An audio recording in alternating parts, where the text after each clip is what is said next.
Jeff Bezos poured $50 million into a wedding that promised elegant success and everlasting symbolism, but what unfolded in the flooded streets of Venice was not a fairy tale. It was a perfectly constructed illusion that unraveled with a single scream, fake marble, Costco champagne influencer, NDA letters, and a guest whose raw meltdown turned the internet against one of the richest couples alive.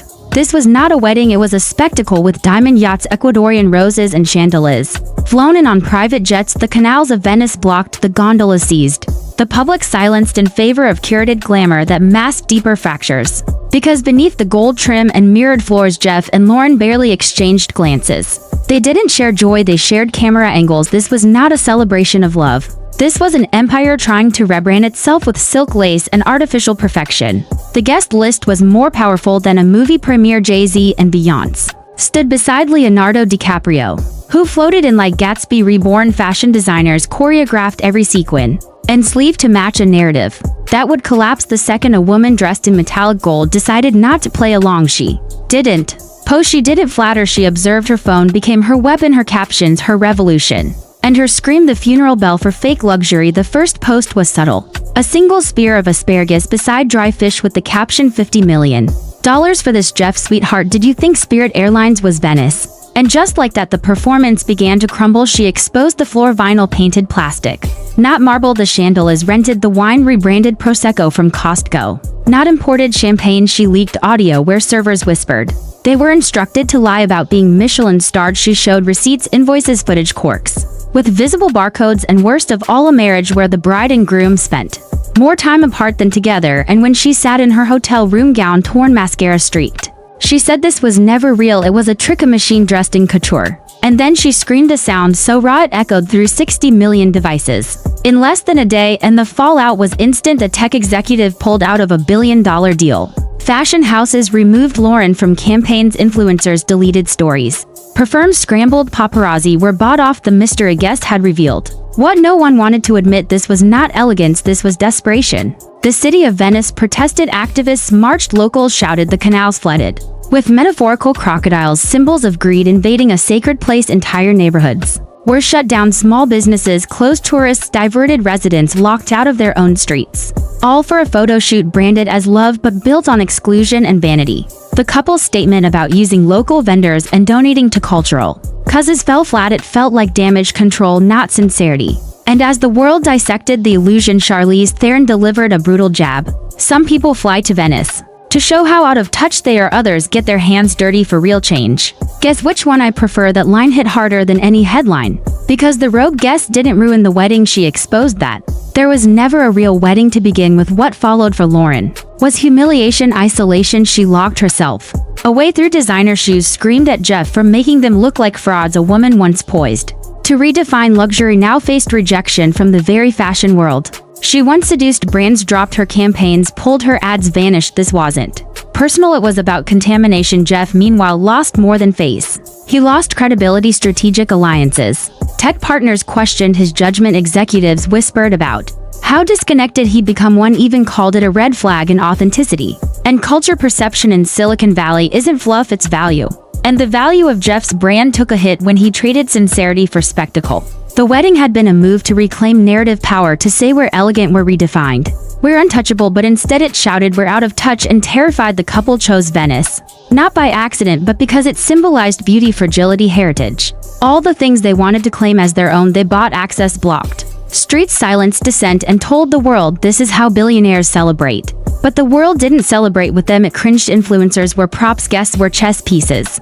The entire event staged down to the light angle at every seat. The city wasn't a host, it was a hostage. And when one woman decided she wouldn't play the role of loyal observer, when she posted broken chandeliers and artificial orchids and footage of Jeff and Lauren looking like strangers, the entire castle collapsed. No amount of Prosecco masquerading as champagne could fix it, because the message had been corrupted. The scream was not a glitch, it was the realest thing to come out of that weekend, and once it surfaced, the world could not unsee what it had seen. This wasn't just a wedding, it was the clearest example of what happens when money tries to manufacture magic and fails miserably. It became a case study in how quickly luxury becomes parody when there is no truth at the center of it. And the tragedy wasn't in the scream or the fallout or even the cancelled campaigns.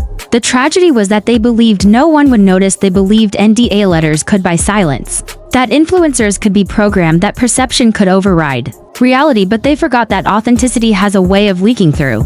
No matter how tight the choreography, the wedding of the century turned out to be a cautionary tale about illusion and control, about what happens when performance overtakes purpose and when a scream becomes more powerful than $1 million vow.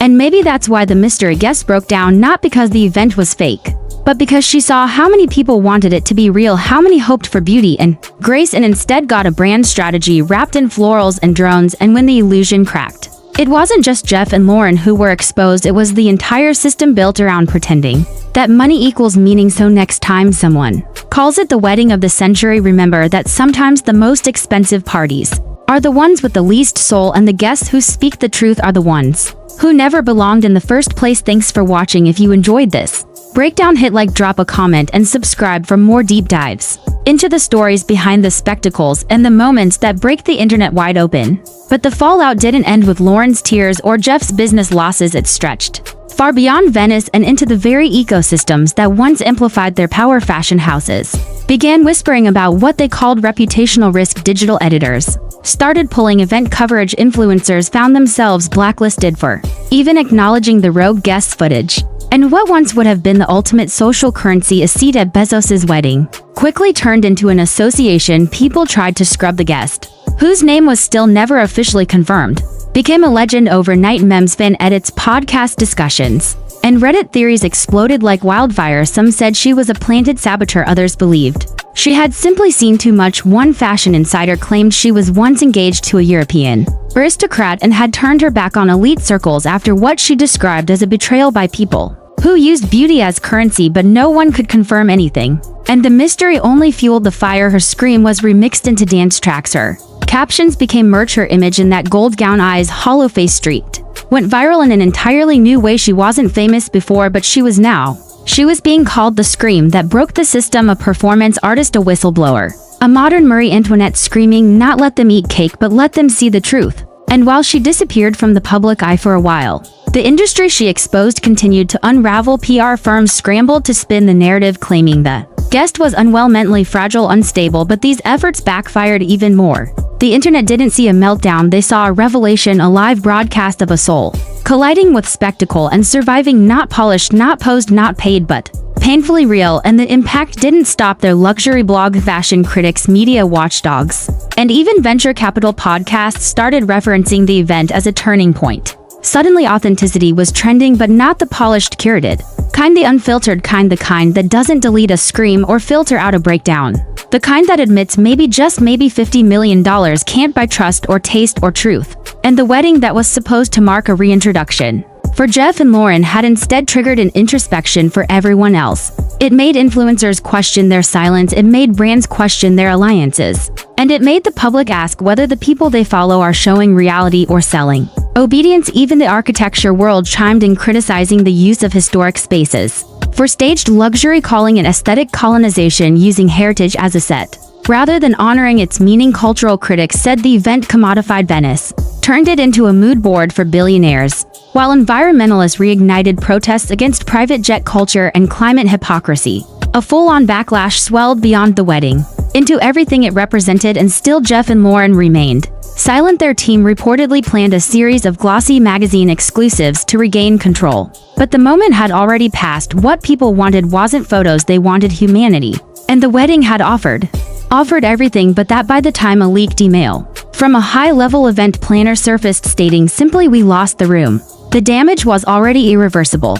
Even Amazon employees started referencing the wedding sarcastically during all hands meetings, one saying to laughter, "At least we're not serving Costco Prosecco at company picnics." Satire pages mocked the event, TV writers drafted episodes inspired by it, comedians included it in monologues, and the scream was even nominated for a viral Internet Moment of the Year award at an influencer show, with its own red carpet irony stacked on irony. And yet through all this, the mystery guest stayed quiet. She did not monetize her fame, she did not go on podcasts or write a book or sign a documentary deal. She vanished, leaving behind only what she had seen and said and screamed. And maybe that was the final blow, the refusal to cash in, the silence that followed the storm. Because in an industry addicted to spinning every moment into content, her disappearance felt like the only genuine move in a story that had become a hall of mirrors. The scream had opened a door, but what lay behind it was uncomfortable. A world where luxury events double as propaganda, where weddings become brand activations, where love is staged like a perfume ad and silence is bought, not earned. And while the public moved on to other stories, other scandals, other headlines, the wedding lingered in the cultural bloodstream as a warning, as a watermark, as a broken chandelier still hanging above the industry it tried to seduce. Because the truth once seen cannot be unseen, and no amount of roses or chandeliers or regalia can obscure the memory of a gold dress and a scream that made the world finally look a little closer. Thanks again for watching. Don't forget to hit like and subscribe. And stay tuned for part 3, where we reveal what happened to the rogue guest. Next, the secret offer she turned down and why one cryptic post months later may have reignited everything few months past. But the scream still echoed in corners of the internet where real talk lives and illusions go to die. The wedding of the century was no longer trending, but it hadn't been forgotten. And then, without warning, the rogue guest returned, not with a press tour, not with a podcast, not even with an Instagram reel, just a single post, a black and white image of Venice, foggy, empty, still beneath it for words. This is where it ended. Within minutes it was reposted tens of thousands of times. Cryptic, yes, but also poetic, a soft return from someone who had said too much by simply refusing to lie. And now everyone wanted to know what had happened to her, what she had seen, what she would do next. Rumors swirled that she had been offered a book deal, a streaming docuseries, even a secret settlement. One anonymous producer claimed she turned down 7 figures to tell her story. Her response, if true, was a handwritten note saying, "Truth doesn't need a trailer." This only added fuel to the fire, and as her silence deepened, her legend grew. Fashion houses began whispering about using her as a symbol of disruption. The anti-influencer, a reminder that true style isn't about status but about soul. One underground label even launched a collection called Scream in Satin, an homage to that now iconic moment, where a gold gown and broken mascara said more than any editorial. And while she didn't speak publicly, her influence spread like wildfire. Designers referenced her and mood board stylists called her the glitch in the Matrix. Film students analyzed her scream as the collapse of artificial storytelling. And slowly, quietly, the world she had shattered began to reshape itself. Influencer contracts started, including authenticity clauses. NDA letters were rewritten. Press teams restructured campaigns to allow for imperfection. Brands realized that what the public now craved wasn't perfection, it was permission. Permission to be messy, real, unscripted, human. And all of that traced back to a woman who never even said her name, just screamed and walked away. And while Jeff and Lauren attempted recovery through carefully placed interviews, luxury magazine spreads, and photo ops with art collectors, the shine never fully returned. No matter how much curation they threw at it, the question always lingered: was it real, or was it a rerun of the illusion? One scene through it could not be resealed. Insiders reported that Lauren's team tried to schedule an apology tour, only to be advised by top image consultants that silence might do less damage than overexposure. One source close to the couple claimed they were undergoing therapy, not just for their relationship but for the shared trauma of a public unraveling that they had unknowingly orchestrated. A second source contradicted that, saying the therapy was only for optics, and they were already exploring a rebrand through philanthropic angles. A third said Jeff was considering another high-profile venture, one so outrageous it would overwrite the wedding debacle. But nothing stuck, because everything now came back to the scream, the floor, the fish, the cork. The illusion cracked, not with a scandal or a leak, but with a raw human reaction that made everything else feel like set dressing. And somewhere far from the glitz, the rogue guest remained unseen but not unfelt. Some believe she moved to an island, some say she works with whistleblowers now, some even claim she's just a myth, a collective hallucination in an era addicted to surface and starving for substance. But her story has taken on a life of its own, because deep down everyone knows what she screamed wasn't just about that wedding. It was about a system that trades sincerity for spectacle and rewards obedience over observation. And every time someone chooses to step outside that script, to post the unedited frame, to call out the plastic beneath the marble, to say no when yes is the easy sell, that's her legacy. Not a brand, not a breakdown, but a reminder that in a world designed to be scrollable, the most powerful thing you can do is stop watching and start seeing. And maybe that's why the scream worked, because it was uninvited, unedited, unfiltered, and unforgettably human. And no amount of luxury can compete with that. Thanks for staying with us through this wild unraveling. Don't go anywhere, because part 4 dives even deeper into the aftermath, the unreported Fashion fallout: the secret email leaks from Bezos' inner circle and the one strange package the guest received that might mean it's not over yet begins not with a scream, but with a package it arrived without warning, addressed only to her. First name, no return label, no message inside. It was a single object, a cracked champagne flute. With a note etched into the glass, you saw everything. Internet sleuths exploded within hours.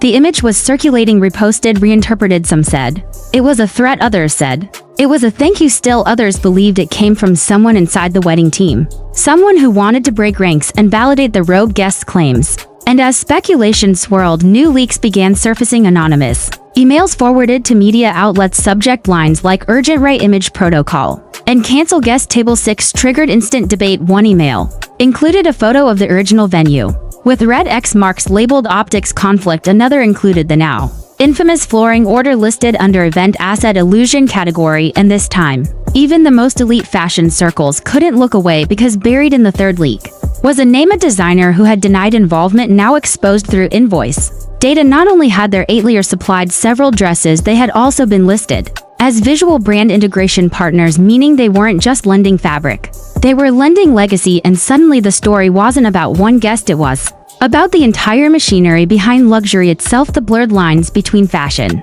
and fiction, influence and illusion, and the rogue guest, whether by choice or consequence, had become the unintentional curator of a moment that ripped open those seams. Designers began speaking off the record, stylists vented about being asked to stitch together perfection in 10-hour windows. Under NDA threats, makeup artists confessed that touch-ups were less about beauty and more about camera calibration.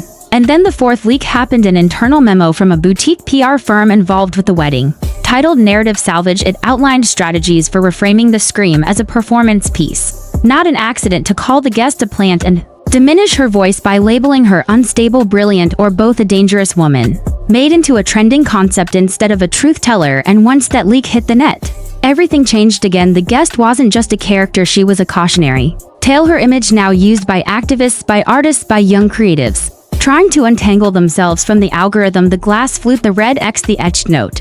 All of it became symbols that something deeper had cracked, symbols that the rot wasn't in the scream, it was in the silence that followed. And while Lauren continued her attempt to pivot into philanthropy, her every move was now dissected through a different lens. Was this generosity or another performance? Was this campaign about oceans or about optics? Even a visit to a girls' school in Morocco turned viral when a student was caught whispering to a friend, "Is this the scream lady?" One influencer tried to defend her, saying enough is enough, but was immediately ratioed with replies saying, "If you have to perform kindness, is it even real anymore?" Jeff, meanwhile, launched a quiet restructuring of his media assets, stepping back from the spotlight and focusing on internal control, quietly replacing communications leads, tightening access schedules, redacting event footage, and according to one source, greenlighting a top-to-bottom audit of every person on their wedding staff list, looking for who broke ranks, who leaked, who betrayed the illusion. But here's the twist: the guest was never part of the illusion, so she couldn't betray it, she could only refuse to join it, and that refusal became a mirror that still haunts every brand, every guest, every handler who was there because they weren't just witnesses, they were participants in the illusion. And now the world was asking if they would do it again, or if they'd choose something more honest next time. And while the guest said nothing publicly, a second post appeared weeks after the champagne flute, a video just 3 seconds long, a flickering candle. Then darkness, no caption, no music, but the message was clear: the flame may flicker, but the darkness cannot erase the moment it lit. And the industry felt it again, that chill, that reminder that no matter how high the heels, how glossy the magazine spread, how powerful the couple, if one person breaks the rhythm, the whole choreography can collapse. And if the scream taught us anything, it's that luxury without love is a house of mirrors that breaks the moment someone dares to look away. Part 5 is coming, and trust us, it's the reckoning, the letters, the alliances that broke, the secrets that leaked, and why the scream may have only been the beginning. If you haven't already, hit like, subscribe, and keep watching, because the story you thought had ended is about to come full circle. And now we reach the end, or maybe just the beginning, because part 5 isn't about the scream or the guest or even the spectacle. It's about what happened after, when the masks fell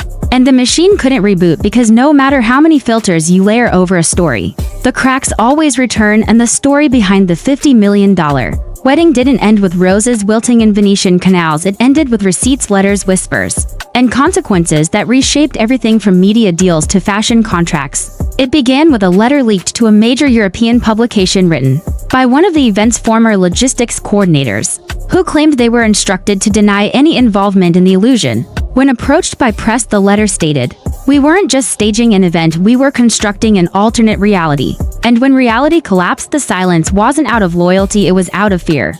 But the letter also included names of influencers who broke their into influencers, who stayed quiet, influencers who tried to sell their silence back to the couple for triple pay, and the fallout was brutal. Brand sponsorships disappeared overnight, collaborations were cancelled, followers turned on creators who had once styled themselves as authentic, now exposed as complicit. And while Lauren's team tried to spin her narrative back into redemption with carefully selected interviews and a partnership with a climate initiative, it couldn't undo the core damage. Because you can't save the planet with Prosecco lies and Fox marble floors. And Jeff, who once held power in his palms, found himself facing growing tension in circles that once adored him. Private equity firms began distancing themselves, investors started asking questions about judgment, about perception, about the cost of control gone wrong. And as for the guest, while she never surfaced officially again, her impact remained alive in the form of a network, whispers of a private list circulated online, a list of publicists, producers, and stylists who refused to work under illusion anymore, who had seen behind the curtain and were done playing dress up for billionaires. It was called the Scream Circle, and though no one could confirm its existence, everyone believed it was real. And in a world where belief is currency, that was enough. And then a final image surfaced, not from the guest but from a former wedding vendor. A wide shot of the venue the morning after empty floral sculptures have collapsed, vinyl floor stained by spilled wine, the Murano chandeliers already boxed for return. In the corner of the frame, barely visible, a single note written on the back of a menu card. It read, "You can't polish absence." And that was the real ending, the truth that beneath the velvet and glass was not a fairy tale but a void, dressed in luxury, a performance with no soul. And the rogue guest, whether prophet, provocateur, or accidental oracle, had held up a mirror not just to Jeff and Lauren but to all of us, asking what we really celebrate when we cheer for excess, asking whether love can survive under spotlights, asking whether influence without integrity is anything more than noise. And so the wedding of the century did make history, but not for the reasons the couple hoped. It became a lesson, a landmark, a moment when one voice, unscripted, unrehearsed, changed everything. And now, as new weddings go viral, new spectacles unfold, and new filters are applied, one question remains: who will be the next to break the silence, and what truth will come screaming through when they do? Thank you for staying with us through this entire journey. If this story moved you, made you think, or made you question the sparkle, be sure to like, subscribe, and share. And remember, sometimes the loudest message is the one they never wanted you to hear. And sometimes the real revolution doesn't come from headlines, but from a single guest who refuses to lie.